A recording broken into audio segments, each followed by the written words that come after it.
Welcome to the CircuitPython Show. I'm your host, Paul Cutler. This episode I'm joined by Alec Delaney. Alec is sponsored by Adafruit to work as a part-time developer on the CircuitPython project. He works on the Python libraries as well as the continuous integration across the organization. He's also a maker working with CircuitPython to create robot friends and currently works full-time as a mechanical engineer for a medical device company. This episode is brought to you by PCBWay. With over a decade of experience, PCBWay is one of the most experienced manufacturers in PCB prototyping and design.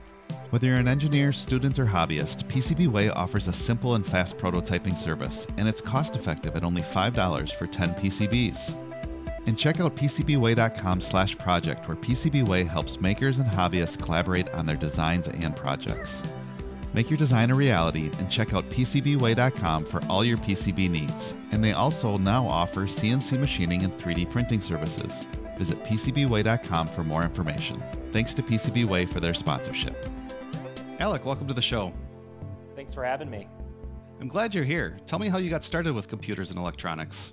The first memory I have really of programming on a computer actually was, I think back in grade school, it was with JavaScript. So I started off, I know a lot of people start off with like C or, whatnot, but I started off with a pretty dynamically typed language. So that's how I got my start.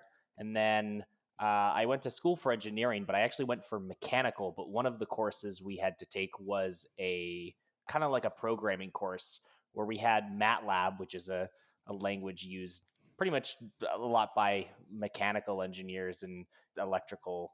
And then the other one was actually C++. So that was kind of my second language. But then being in a field sort of next to hardware and data collection and therefore data science, Python came up pretty quickly thereafter. And so I found Python. And then being in hardware, knowing Python, it was only a matter of time before I stumbled upon CircuitPython. And I fell in love immediately just to be able to have an idea and know Python and get started on a microcontroller to remove that barrier of knowing how to compile or set up a tool chain. It was magic to me.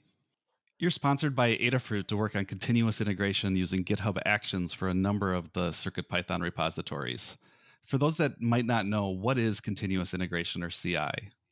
Continuous integration or continuous development is the process of basically removing the manual steps from parts of the code cycle. So of course there's development and there's writing code, but there's all the other parts like testing and shipping that need to happen to kind of create good code and best practices. And so what CI does, continuous integration, is the process of constantly doing those, right? So instead of, asking people like, hey, do you mind testing that code? Or, hey, do you mind zipping it up and uploading it? It does it automatically, basically. And so it's that process, just really, those are just some parts of it. But the CI for the CircuitPython project and Adafruit uses in general is pretty varied in what it does, but it all does that basically. It all automates these, sometimes critical processes behind the scenes so that everything just kind of works seamlessly. So tell me about some of those things that are behind the scenes that, the average user doesn't see that makes all of this happen to bring CircuitPython to that user. So the CI that Adafruit uses for CircuitPython and really the whole CircuitPython ecosystem, some of them are kind of where you might expect in that traditional side of things, right? So for example, one important job the CI does is for actually taking all of the library code and kind of bundling it quite literally, for the CircuitPython bundle and, creating that bundle and uploading it to various places. For example, CircuitPython.org, it handles uploading it to there, also handles creating GitHub releases. So likewise, it helps put it on PyPI. So it does all of these, more traditional things that you would expect a CI to do. Again, there's a whole bunch of infrastructure for testing code.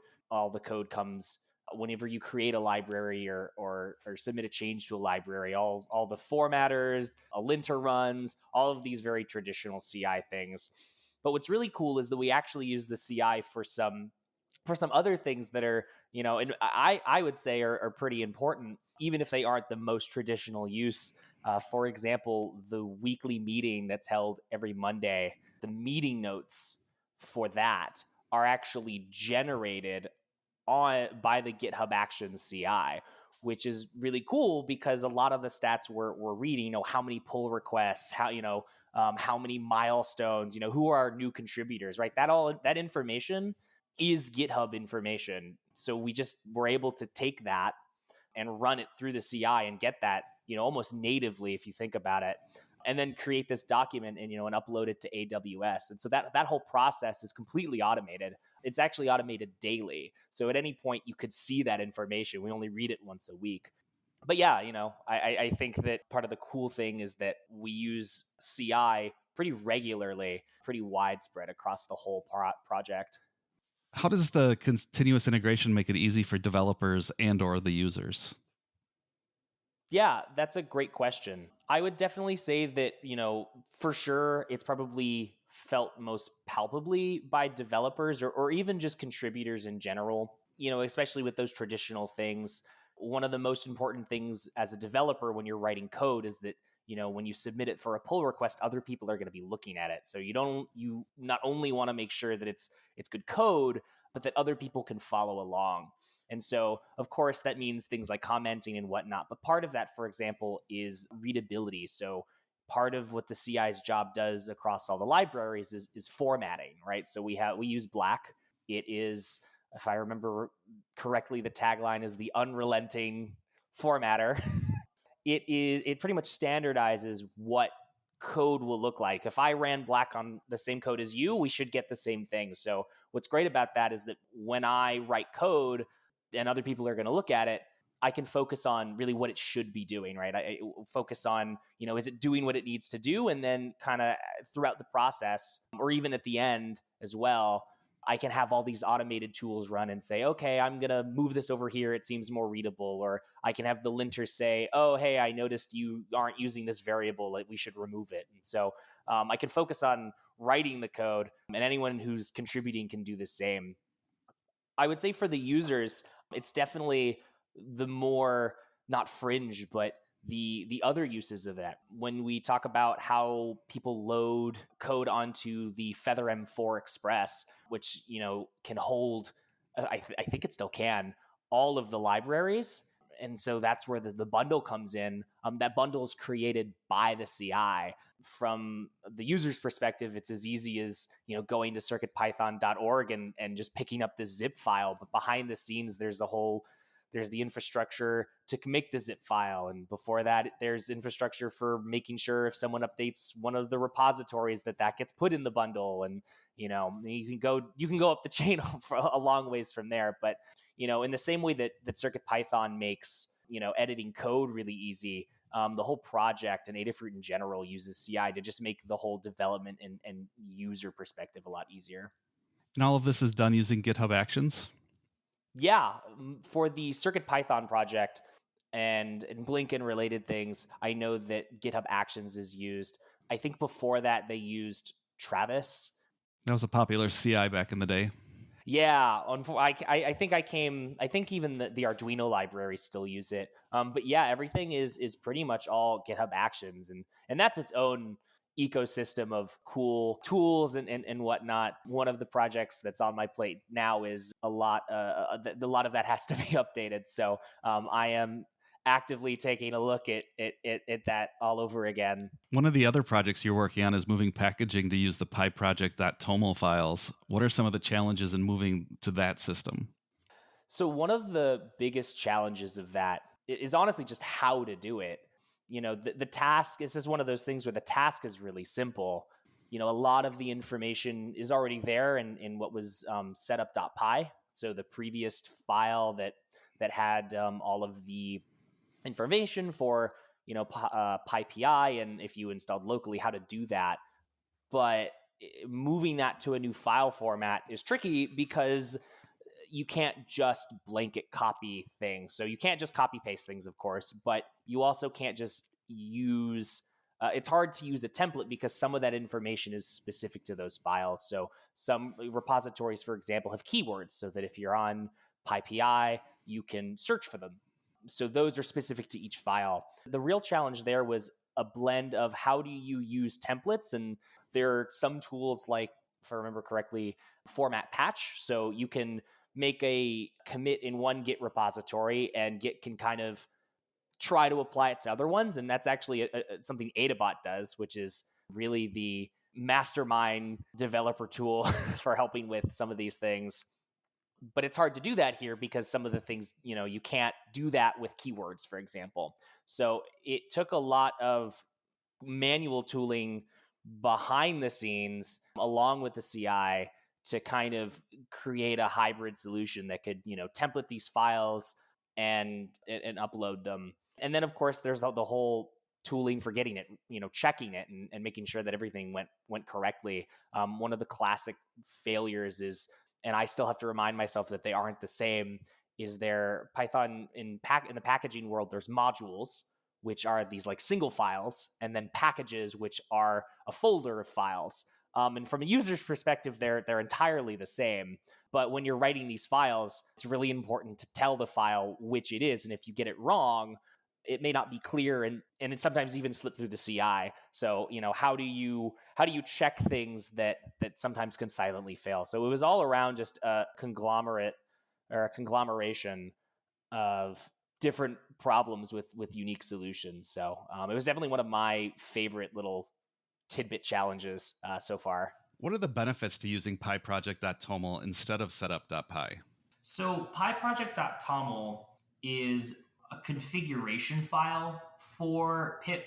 So setup.py is an executable file like any other Python file. And the way it works is you import setup tools and you give this setup function all the information you need, and then it builds. The issue with that is you already need setup tools to use it.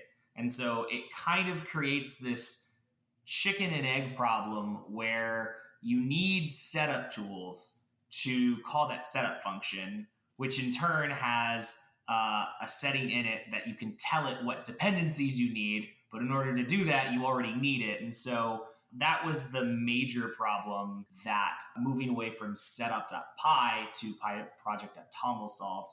That wasn't necessarily an issue for us. A lot of builds come with setup.tools. It might even be default with Python, which is how it gained such a foothold. But there are other build packages or build tools, like Flit is another one. And they use pyproject.toml for that same reason, where they specify what they need to build, and then pip will go install that, and it will do that in a virtual environment and then build the package. And it'll build wheels, it'll build a source distribution, it'll do all of that. That isn't to say that setup.py doesn't have a place anymore. I know one of the major places that I see it a lot still is with the use of Cython. So Cython is a language that you can write, and it basically is kind of Python-like, and it gets basically compiled down to C code like any other Python C extension, and then that gets compiled like any other Python C extension. But in order to do that, you need to do a couple things in the setup.py file. So moving things to pyproject.toml at least gives them the chance to say, hey, like these are the build dependencies we need, and in that you can even specify Cython. That's definitely the predominant reason. And then it also gives us the ability to, if in the future we want to move away from setup tools to something like Flit or Poetry that both use pyproject.toml, it gives us a better way to do that now that we already have that. And to be fair, I know that Blinka, for example, still needs to use setup.py. So again, as an executable file, it's able to do runtime dependencies. So one thing that Blinka does when you install it, it checks for specific libraries that are only available on the Raspberry Pi. So what it's able to do is, as you're installing, it can say, hey, are you a Raspberry Pi? Great, here's some libraries I'm going to throw in as a dependency. And if not, then it doesn't do that. Even on our own projects, there's still a place for for setup.py. Switching gears, I wanted to ask you about one of your personal projects, the CircuitPythonukiah. Tell me about that. I had for a while been wanting to make a project that I could share with people. So a lot of my robot friends that I had made, when I'm not working on the CI, I love working with the CircuitPython boards themselves. I wanted to make a project that wasn't hyper-specific like some of my other ones had been because I wanted to share it. And one of the things I've really enjoyed about being working with Adafruit and just working with open source in general. And some of your other guests have mentioned it's how great it is and how much you can learn from people in the community. And there's a lot of great makers that do open source hardware in it. And it was really inspiring to me. And so I wanted to do something that wasn't hyper specific, and I wanted to do something that I could share. And so when I was thinking of things, I think one day I had come home, much around this time when, up in the Northeast, it gets dark so early around the holidays. And I was thinking, oh man, like I'm going to be late to light candles for my Hanukkah, or, you may say menorah. And it kind of hit me that I was like, I could probably automate this. Like I could probably come home and it could be lit. And so it kind of like what started off as this neat idea of having that happen turned into this project. So the CircuitPythonukiah is exactly that. So it's a custom PCB, which was fun. It was my first PCB I've made. And what it does is it's got LEDs on it, and it runs on a QT-Py S2. And it's got the LEDs. It's got a piezo electric buzzer on it. And what you do is you plug it in. The QT-Py S2 connects to the Wi-Fi, and it looks up the date. It looks up when Hanukkah is, and then it says, either, hey, it's Hanukkah, and it lights up the correct candles and plays a little tune, or it will wait to do that. And what's really exciting is it's been the first project that I've done in open source that I went and got open source hardware certified. So I went and got it, and now I just reordered the boards with its certification mark on it, and I'm excited to hopefully, if the holidays slow down a little bit in how fast they're coming, I'll try to get those out to people before Hanukkah starts. What a great project. My last question for you. You're about to start a new project. Which board do you reach for? Yeah, I'm definitely biased after the CircuitPythonukiah project. I would definitely have to give two answers. I think that any of the RP2040 boards, especially with chip shortages and whatnot, how available those have been and how cheap they are, it makes it just a fantastic chip to work with. Knowing that I can grab any one of the CircuitPython boards that has the RP2040 and start hacking away and not have to worry about too much is great. And how on top of things they are. Shout out to Jepler, who with the PyCal, the Pico W, how great that is. Any chip, now it has Wi-Fi built in, right? So now you can use the RP2040 and great, you have Wi-Fi included. But I also there's a special place in my heart, not just from this project, but more from my mechanical side, where when I'm thinking about how I'm going to make things and make things small, especially the QT-Py format, and specifically I've really enjoyed S2, just knowing that if I'm doing something small, or I want to, there's a lot of constraints and I only need a few inputs and outputs anyways, just knowing that I can make something and add that to the board really quickly and have a lot of flexibility on just one tiny little format is just a joy. I'm with you. My current projects are using the ESP32S2 as well, and it's just a great chip to work with, and having Wi-Fi just changes the entire game. Absolutely. I figure if the CircuitPythonukiah, perchance doesn't happen this year, I've already made the order and I already have 15 QT-Pys here, and if I have to use them for other things, then so be it. I'm sure you'll find a use for them. Alec, thanks so much for being on the show. Thank you so much. Thanks to Alec for being on the show. That's a wrap for Season 2. Thank you to everyone who has listened, and the show will be back in early 2023. Until then, stay positive.